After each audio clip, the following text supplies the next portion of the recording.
I'm Ron Donaire, CEO of Intuizi, and I have with me today Marcelo Salup. Marcelo is a fractional CMO and brand strategy consultant with extensive experience in advertising, marketing, data, and executive leadership. Marcelo, welcome to the Data Deep Dive. Thank you very much, Ron. Really appreciate it. Fantastic. Why don't you tell us a little bit about what you're working on this year? So I'm working on a few things. The most interesting thing I'm doing is I'm working for a video producer, a producer of television programs. He's got his own studio and the entire thing. And the task was, I have X amount of programs. I can't tell you what the programs are because of the NDA. However, how do we increase viewership? And I come from a long line of having done media work. I launched a whole bunch of TV stations for Fox. In Latin America, I looked at when Sony Television changed from English language to Portuguese in Brazil. I launched 4 programs for Fox in Mexico, and I created television networks in DirecTV for 3 different clients. So I love it. Oh, and I created the strategy that launched De La Hoya TV, now known as Ring TV, the boxing channel. Yeah. So I love television, right? So one of the things we did is these guys had a 70,000 people mailing list. So we took the mailing list, take it to Axiom. We matched the mailing list, which only has name, email, name, last name, email, that's it. So we match it against 250 million people. We get back 58% match, which is like 42,000 or something like that. Really cool. So now we have 48,000 people identified by everything, including name, even though, of course, we anonymized it. Mm-hmm. Then we took it to Personix. Then we analyzed what groups do these people fall into. So Personix is a mathematical segmentation, which I think divides the country like in 70 groups or something like that. And the 70 groups are very homogeneous among themselves and very heterogeneous against each other. And I had participated. I was one of 5 people who actually built that for the first time in the world for Food Con and Building. Wow. Then I installed it in Latin America. I nerd out on those kind of things. Mm-hmm. Then we took the entire base. We looked at the groups, and then I analyzed it, and we found that 3 out of the 70 groups, which is, I guess, 4% of the groups, 5% of the groups, contain between 15% and 18% of the entire list. So now we take that, and then we put it back into Personix, and we identify the 3 groups that we can go after, which match our original base by no more than, by like 99%. There's not an error to within 1%. But now we have 6.3 million people that we can physically segment out, like surgically segment, to increase the audience of this program. Yeah, it's amazing. So that's what I'm working. I'm working on that like right now, as a matter of fact, like today. Yeah, it's really good. But if I can just, so I was thinking about it when I was reading this. Can I tell you about when I really discovered the power of this, of highly segmented, data-driven decisions? Absolutely. That sounds like a great topic. It is the weirdest story ever. When I was like 30, I was working for Darcy Macias Benton and Bowles. In those days, Darcy McManus and Macias in Miami. And we had a client, a cemetery. Talk about non-sexy clients, right? Right. This is Dade Memorial Park, yeah, in Palmetto, in Miami. And the director of marketing calls me up one day and said, listen, we bought 3 cemeteries, Jersey City, Garden City, and Union City in New Jersey. How do we launch it? So I went to what is now called Veritas, my best segment. In those days, it was Prism Geo something or other. Prism Geo, I don't know, Prisms, something like that. It was like Prism. I took our own mailing list and our own zip codes because I did research to see what zip codes were really feeding our cemetery. Mm-hmm. Then we bought exactly the same populations in Union City, Garden City, and Jersey City, matching our zip codes to homogeneous zip codes in those 3 cities. So without having visited the cities at all, without knowing anything about them, we created a series of mail drops and a series of, like FSIs in those days, freestanding inserts. And it was very successful. We actually launched to exactly the same people we had in Hialeah and Sweetwater in Miami. We launched it in Union City, Garden City, and Jersey City. Amazing. I nerd out. I Yeah. really nerded out that day. Yeah, I mean that's a great story. I mean, basically, you took your existing data, right? You made a cohort of people that you said this is the pattern that I know buy my product. You then looked at a completely new market, looked for the exact same attributes of that cohort, and said these probably will also buy my product in this new city, and then had a successful ad campaign. I mean that right there is like the premise of data-driven decision making. So thank you for sharing that story. I still tell people about it, and they're like, and everybody tells me the same thing. You did the advertising for a cemetery? Yeah, it's really profitable. I mean, they spend money. Yeah, I mean, it's funny. Some of the best clients are the least sexy. We have really big clients. We have really small clients. Some really big clients are a pleasure to work with. Some of them have a super high competition. There's always someone trying to pitch the next shiny object to them. And then you have the clients that are really easy. They pay just as much, and they just want to do better. They want to generate more customers. They want to and there's less competition. This segmentation of customers is actually something that's quite interesting to me because if someone pays you the same dollar, why not go for the one that has the lowest effort, right? You only have so much time in a day, right? Why not? Actually, yeah. Yeah, Yeah. So it was the same thing when I did the acquisitions for DirecTV. One of the things we found was that when you're a data-driven company, we were, you win on two fronts. One of them, you negotiate better. Like I certainly knew my cost of acquisitions across everything, and I did the data modeling for a couple of the times, the day parts that we were buying. So we were buying like midnight, whatever. And I did a lot of data modeling in those days. And I was absolutely lucky to have another guy had been working in the office when I came in, a guy called Kent Lancaster. Kent is the guy who invented reach and frequency, of all things. He made the first very model for reach and frequency, which I copied and then I made into Excel so I could use in my own software. And then I told him, I admire you.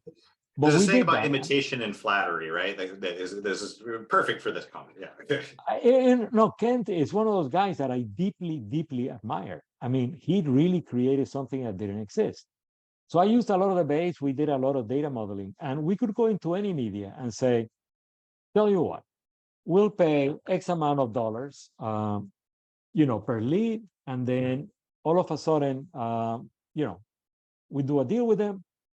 They would think that they would know their own response, but they didn't. We did because we had data. We only made decisions made on data, and we had the modeling to support the data.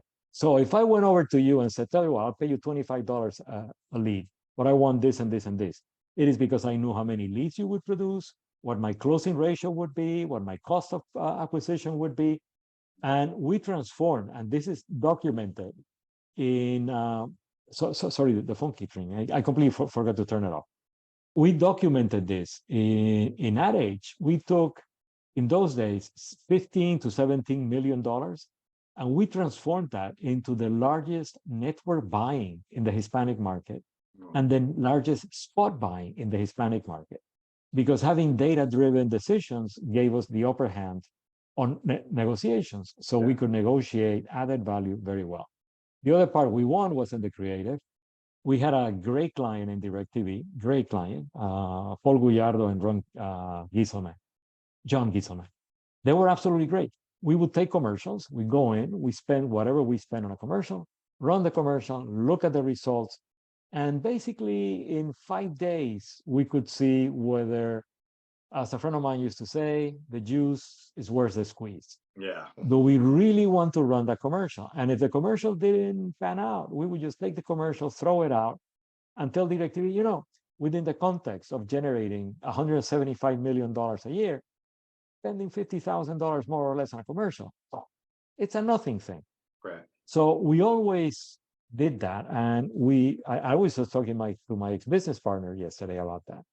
We actually burned through 25 different television commercials in a year, but we used like 5 because those 5 had tremendous, like lower cost of acquisitions. They had better response, and everything boils down to just one thing: data driven. Every morning we would go in, turn on the computer, the dashboard come out, and we would look at the data from last night. How many commercials did we run? How many calls came in? What was the closing ratio? What was the cost of acquisition? And then we make decisions all through the day based on those results. Yeah, I mean, I think that is the framework that was pioneered that a lot of organizations are now incorporating into their KPI metrics, right? Like you take some information, you do iterative learning, you make sure that you have very specific segments that produce results, and you amplify that. You very quickly toss out the things that don't work, and then you do it again, and you do it again until you find things that work, and then you're able to scale a business that way, which I think is obviously a very, very smart way of doing. We at Intuizi, we do something very, very similar. So we do data analysis for geospatial movement patterns of people, primarily through mobile phones for all in an anonymous capacity. But being able to understand as people move, from place to place, that's behavior that is that can be categorized and utilized for decision makings for, not all businesses like the cemetery have the very specific knowledge of where their customers reside, right? Being able to identify, hey, these group of people are coming into my store or coming into my business or buying my product, understanding where they come from, and then be able to transpose that for, I don't know, like a new location selection or something along those lines. So it's all very, this knowledge base is very transposable in kind of different capacities, whereas you're using it for lead generation and sales and acquisitions of new customers. Others can use this exact same framework for location selection, for instance, or they can use it for online commerce, right? Like, identifying when you're selling a widget online, it's the same thing, right? Like identifying where your customer's coming from, what's the behavior pattern, what's the context that they're buying in, and then transpose that into a new segment. I think it's super interesting the way that you approach things. The big difference with the like the Shopify's of the world, and I'm talking about that because a friend of mine just recently closed her company, which created CDPs, customer data platforms. Yep. And I was a little nothing shareholder, but I was also her advisor. The issue of the databases themselves, they're really great. Just to give you one product, she had this client. I'm not going to name the client, but it was a really funny client. The client manufactures funnels for women to be standing up. Wow, that's a super specific market. I know, right? You would think. So one of the things then is we looked at it, and she started doing the usual CDP kind of thing. Can we cluster the different segments?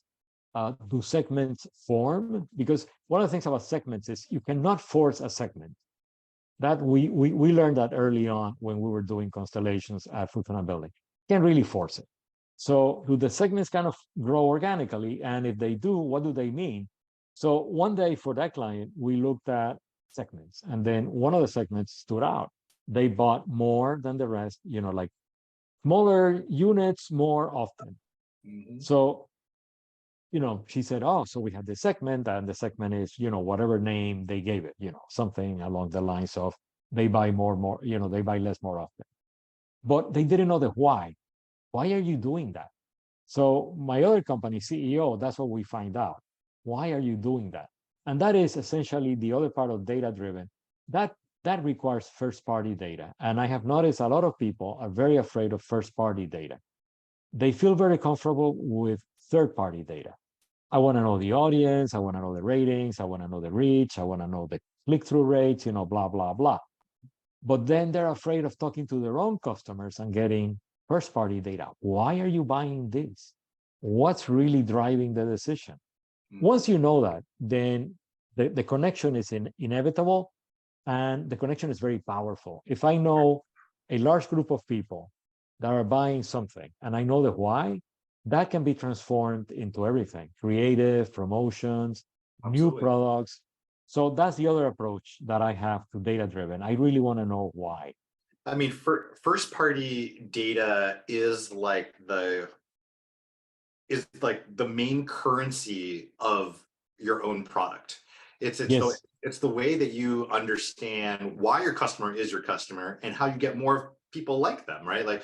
So what a large portion of our customer base actually provides us their own customer base data to analyze, whether it's people walking into their own stores, going into their competitor stores, or even using their apps online. And we classify data for them to tell them exactly that. Do you have 15% of your users are hardcore Starbucks visitors that visit 3 to 4 times per week? That's an interesting piece of information to know, because Yeah. that across other behavior acts start to inform who they are and how you can start to tap into additional segments that are either like them or similar to them, for either for future customer acquisition efforts. Now, with that said, there are some, privacy kind of aspects that have to be, maintained to make sure that, people stay anonymous. No marketer wants to know individuals. They all want to know groups, categories. We don't want to get to that individual. We want to know the generalities of it. Especially in a day and age right now where, we saw how Meta last year got into a big tiff with Apple. iOS 14 came out, kind of crushed Facebook's revenue stream. You have Google deprecating cookies. How have you been advising your clients to navigate the issues of privacy? Follow the law. That's a Period. great one. Yeah. Period. I had a retail client, small retail client here in Miami. So we wanted to try SMS. I mean, he had never tried it. I am a great believer in SMS because it's immediate. And also I saw it in DirecTV. We were getting, I don't know, like we were getting 1/4 of the calls. So it was 1/4 of the conversion ratio, but the cost of acquisition was 1/6 that of television. Wow, that pans out. I know. We got a call from DirecTV saying, "Hey, so the call centers are complaining about the conversion ratios," and I said, "Yeah, well, like the cost of acquisition is 1/6." So all I get from DirecTV at that point was, "Okay, do that all day long. See you, bye." Yeah, that sounds good. Because Thank you. Yeah. it made sense, right? So one of the things is, I believe in it. They wanted to try it, but they really wanted this being Miami. You're in Santa Barbara, I guess. Yes, I am. This being Miami, everybody is a pirate. Everybody thinks that the law is, like, I don't know, like maybe a suggestion or that it is fungible. And I tell them, no, it is not. You can get into a boatload of trouble if you don't follow can-span laws. You will get a fine, and the fine is going to cost you your business. So one of the things is we did we did the campaign, but we follow the law. We had the one message, 140 characters. We didn't SMS anybody who didn't say yes specifically, even though the client would say, "Yeah, but I have their numbers, they're my clients, we can SMS them." And we told them no. So that is my number one thing to everybody. Having said that, for example, one of the other clients that I had, and again, I'm not going to tell you who on this one. What we say in Spain is, I will tell you the sin, but not the sinner. There you El go. pecado, pero no el pecador. So one of them, we installed a forensic program, and the forensic program, of course, grabs the name, the email, and a lot of other information. But we treated it on a one-by-one basis, meaning it was not part of a mailing list. So therefore, it is not really subject to can-span law. But even then, we told the client, follow the spirit. Send them one initial email. Hey, Bob, I saw you were in our website. We love you. We absolutely admire you. We really want your money. So can you, do you want this? And if the guy says, yes, then fantastic. If the guy doesn't say anything, stay away. And if the guy says unsubscribe him right away. So that's my only advice. I mean, like, I don't have any huge problems with anonymization because by the time I get anything, including the second step on this mailing list that I said at the beginning, we immediately anonymized it. We don't deal in PII. Even for DirecTV, where we did get, and we had a database of 1 million Hispanics in the US with names, addresses, phone numbers, emails, because, we got them as a matter of fact. Even then, even back then, we still didn't do anything with that information. We basically said, okay, it resides there. Don't look at it. Don't even, put it out of your mind. Right. Just don't break the law. Wow, that makes perfect sense. Don't break the law. Follow it to the letter of the law. Do even more. Follow it to the spirit of the law, and you'll be okay. That makes sense. Well, excellent. I think that's all the time we have for today. It's been super informative. If a viewer wanted to get in touch with you, what would be the best way of doing so?